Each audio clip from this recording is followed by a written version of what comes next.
大家好，我是戴眼镜拿着话筒的阿拉斯加偏偏。提到烧脑片，就不得不提西班牙的小成本悬疑片，比如偏偏之前讲过的《活埋》《黑暗面》和《时空罪恶》，都是烧脑片里的佳作。今天再来说一部《看不见的客人》。说之前还是强调一点，偏偏说烧脑片一定会剧透到连点渣都不剩，所以喜欢看烧脑片又不想被剧透的小伙伴，强烈建议看完完整电影再来看偏偏的视频。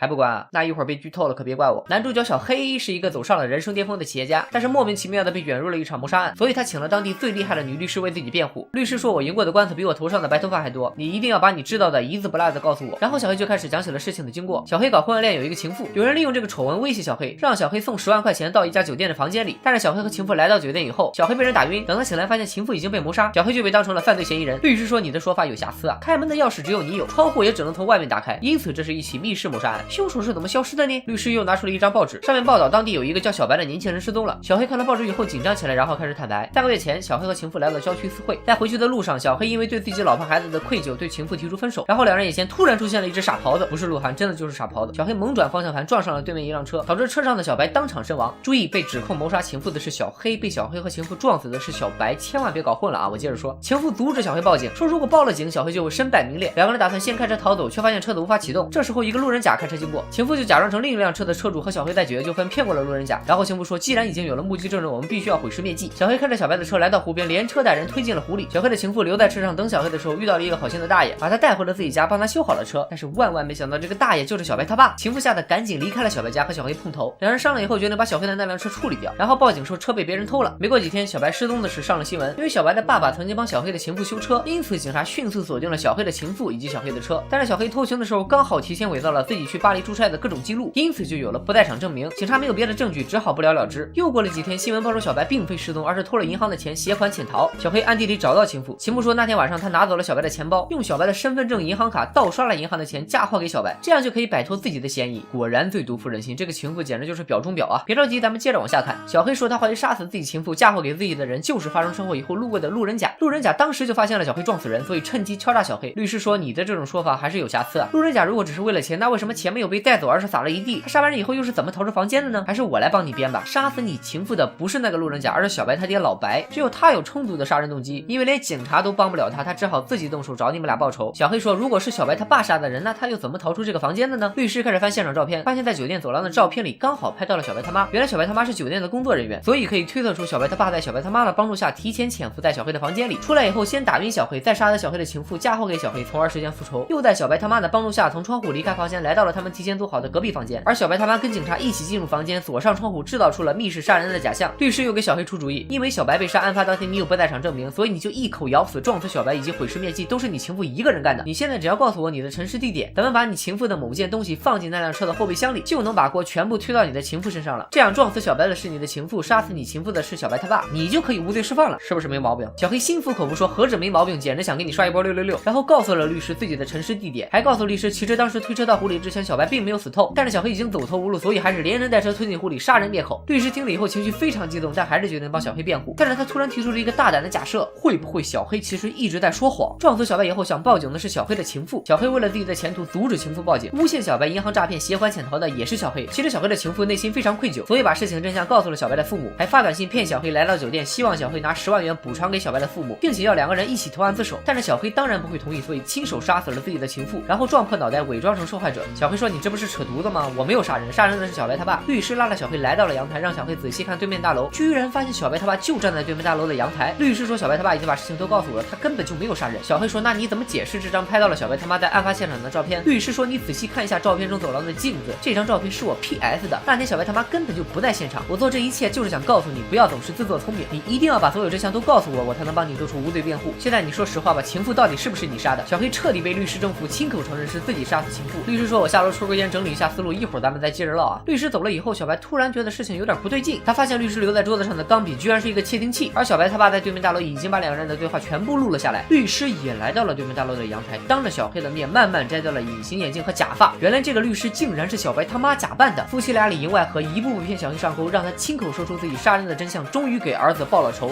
本片参考了罗生门的结构，2个人中一个人不断陈述，另一个人不断做出假设，你一言我一语不停的推翻重来，最后终于一点点拼凑出了整个案件的真相，看的观众大呼过瘾，强烈推荐大家看看完整版。拜了个拜。